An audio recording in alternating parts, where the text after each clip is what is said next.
Hi again, 8th grade students. We're picking up from where we left off.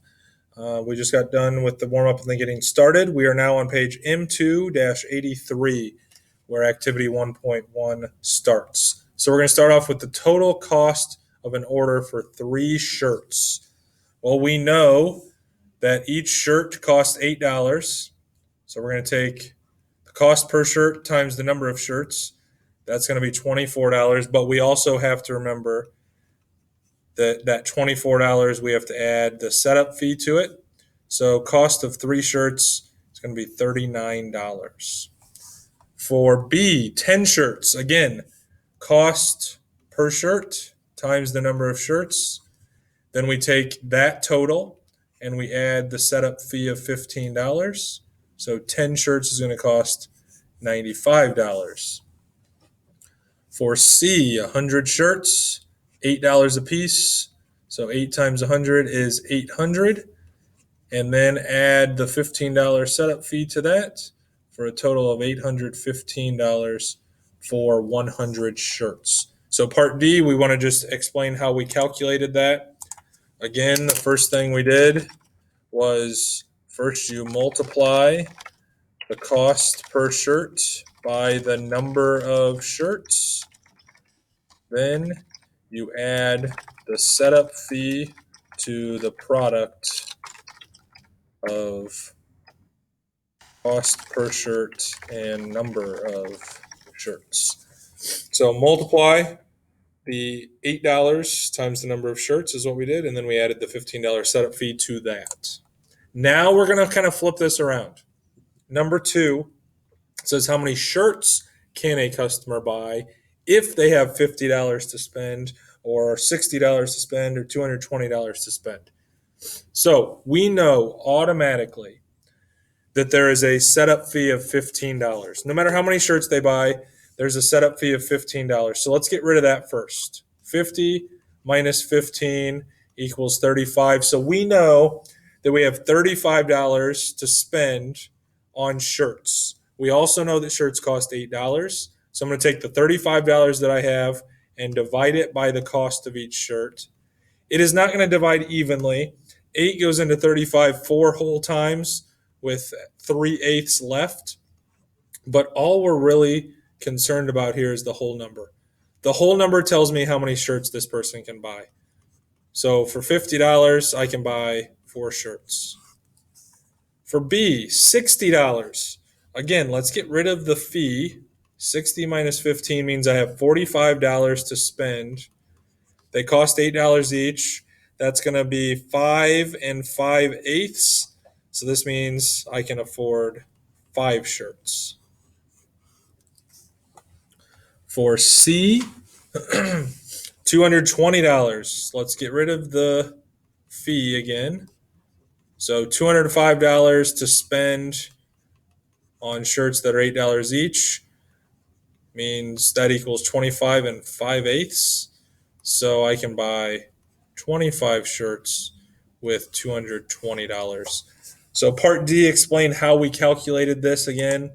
Again, I'm going to generalize this. I'm not going to use the $8 and the $15. But the first thing we did was subtract the setup fee from the amount the customer has, or the amount of money, I should say, the amount of money the customer has. Then divide the difference, that difference, by the cost per shirt. The whole number in the quotient is the number of shirts the customer can afford. Excellent. All right, now we're ready to kind of dive in here and start with some representation. So it says that identify the variable quantities and constant quantities in this problem. I want to draw your attention to this bubble over here.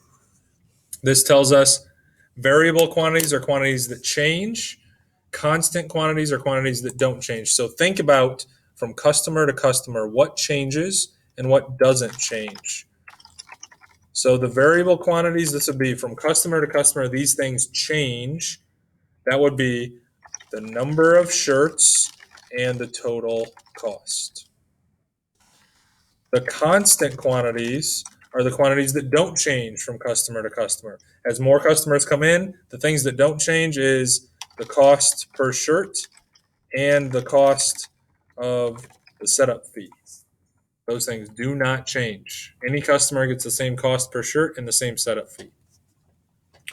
Number 4, identify the independent and dependent variables in this situation. So independent and dependent variables, really it's another way of saying the X and the Y variables. We're probably more familiar with those. But let me tell you how I think of independent and dependent. I always start with the dependent.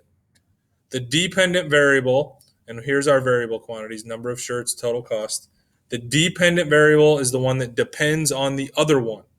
In this case, we have to decide, does the total number of shirts depend on the cost, or does the cost depend on the total number of shirts? In this situation, it's the latter. So the dependent is the total cost, and the independent is the number of shirts. The total cost depends on the number of shirts in this situation. I said earlier it's the X and the Y. So the independent is really the X variable. We're more familiar with those probably. And the dependent is the Y variable. Like on a graph, this would be the X-axis label. This would be the Y-axis label.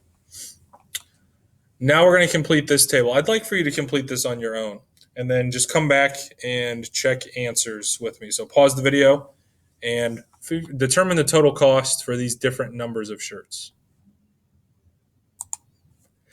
Welcome back. I hope you were able to calculate the cost here. 3 shirts should be $39. 4 is going to be $47. 10 is going to be $95. 25, $215.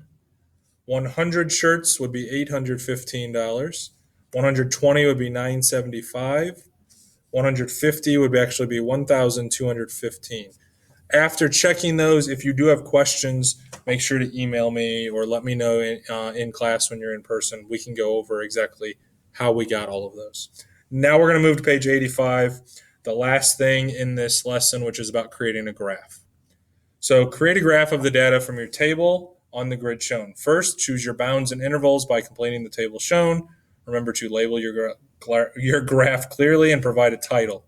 So the upper bound and the lower bound that they have in this table, that really just means how far am I going to go on my graph? What number is going to be the maximum on my y-axis, and what's going to be the maximum on my x-axis?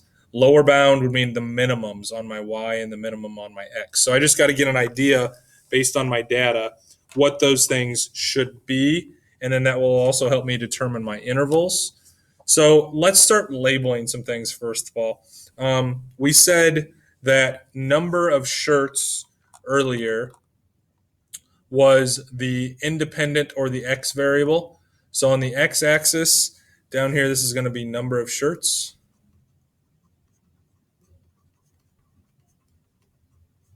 So that means the Y-axis is going to be the total cost. Okay. And for a title, we'll just name it the title of the store, U.S. Shirts. All right. If I look back at my table, for the X, the highest number is 150. The lowest is 3. So I think if I start at 0 as my lower bound and my upper bound can be the 150, I think that's probably good. So we're going to go from 0 to 150 for the number of shirts. And if we look at that, I think I can probably go by tens for my interval or like for my scale. So every one is going to be 10. So let's label those. So this is going to be 0, obviously. I'm not going to label 10. I'm going to label 20. 30, I'll label 40. 50, this would be 60, 70, 80, 100 would be right here. 120, 140. Good. So that means this last one, 150. That's perfect. All right, for my total cost, let's look at that. Goes all the way to 1,215. So I need to be, I mean, at least at that number, probably a little above. The smallest is 39. So I could just start at 0 for my lower bound. And actually, let's do, so we're going to start at 0. And let's go to 1,500. That's a little bit above this 1215 here. But I do know that I have 15 spots here, which means my intervals can be 100. So again, I'm going to label every other one. This is going to be 200, skip one, 400, skip one, 600, skip one, 800, skip one, this is 1,000. This would be 1,200. This would be 1,400, and the top would be the 1,500. All right, so the bounds, that's just to get my graph kind of set up. That's all that really means. All right. Now we're going to actually plot these points. So we're going to do the best we can here. I know we're going to have to estimate a little bit, and that's okay. But we're going to graph these values. So 3 and 39, 4 and 47. We do have 1095. That one will be kind of an easy one to plot. Let's start with that one. So 10 and 95 is going to be, let's get a little bit bigger here.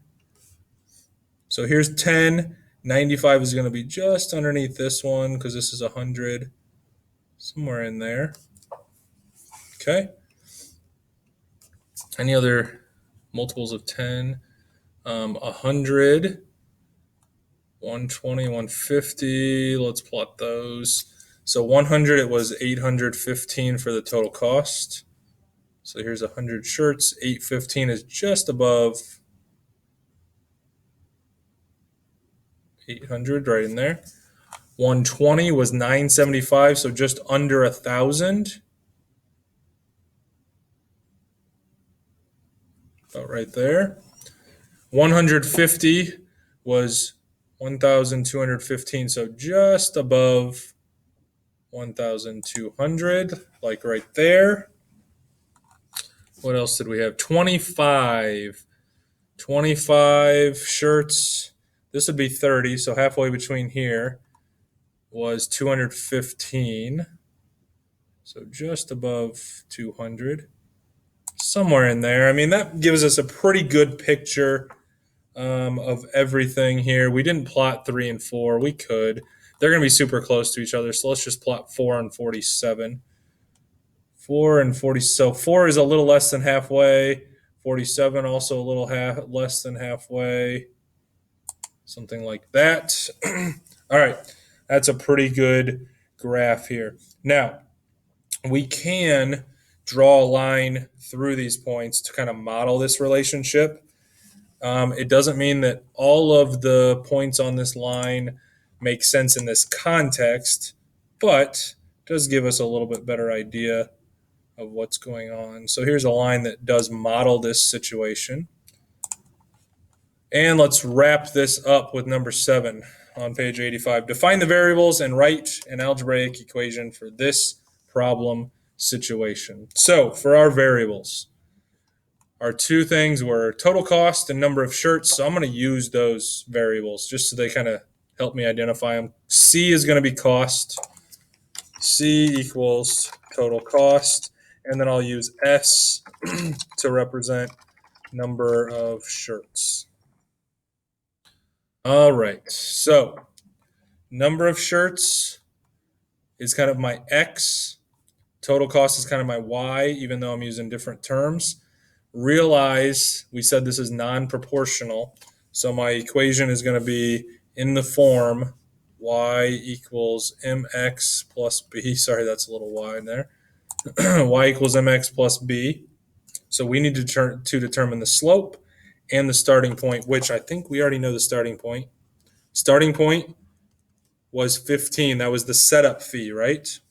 The slope, that's the rate of change from every shirt. So from shirt to shirt, the rate of change. Every shirt costs $8, right? So my slope in this case is 8.